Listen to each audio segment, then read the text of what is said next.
இது ஒரு க்யூட்டான மெய்யழகன். இன்னும் கொஞ்சம் ஃபாஸ்ட் பேஸில் எடிட் பண்ண மெய்யழகன் மாதிரி இருந்தது. அது ரொம்ப அட்ராக்ட் பண்ணுச்சு. ப்ளஸ் அந்த ஹோப் நீங்கள் சொன்னது.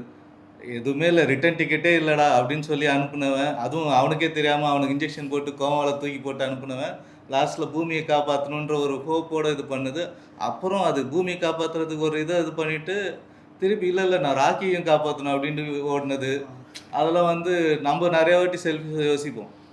ஆரம்பிக்கும்போது செல்ஃபிஷாக, மேரேஜ் பண்ணும்போது நம்மளுக்கு என்ன நினைக்கும் அது மாதிரி செல்ஃபிஷாக நிறைய யோசிப்போம். ஆனால் எண்ட் ஆஃப் த டே வந்து நம்ம மற்றவங்களுக்காக வாழ்ந்துன்னு இருப்போம். அது நம்ம லைஃப் எல்லார் லைஃப்லேயும் நடக்கிறது தான். அது படத்தில் பார்க்கும்போது ரிஃப்ளெக்ட் ஆகும்போது நல்லா நம்ம வாழ்க்கை மட்டும் இல்லைடா, எல்லோரும் இப்படி தான் முடியணும், எல்லாருமே ரெஸ்பான்சிபிள் எடுத்தால் தான் வாழ்க்கைன்றது ஒன்று வாழ்கிற மாதிரி இருக்கும், இல்லைன்னா ரொம்ப ஃப்ளாட்டாக இருக்கும்ட்டு அது கொஞ்சம் ரிலேட் பண்ண முடிஞ்சுது. ஒரு ரொம்ப முக்கியமான டயலாக் இருக்கும், anyone can be brave, you just need someone to be brave for.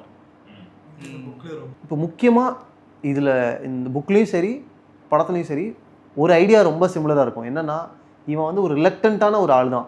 இவன் ரொம்ப விரும்பி ரொம்ப என்தூசியாஸ்டிக்காக ரொம்ப க்யூரியஸாக ஒன்றும் இந்த வேலைக்கு அவன் போகல.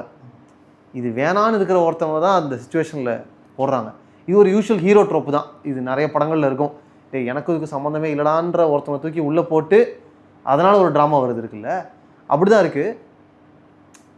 பட் என்னால் இது முடியாதுன்னு அவன் நினைக்கிறான்ல, அங்கே தான் இந்த ஃபிலாசபி வந்து எல்லாருக்குமான ஒரு ஃபிலாசபியாக செட் ஆகி இந்த படத்தில் இருக்கிற எமோஷனும் ஒரு யூனிவர்சலான எமோஷனாக எப்போ வருதுன்னா, இப்போ அவருக்கு பாருங்கள், நம்மள மாதிரி தானே ஆகணும், ஏதோ ஒரு பாயிண்டில்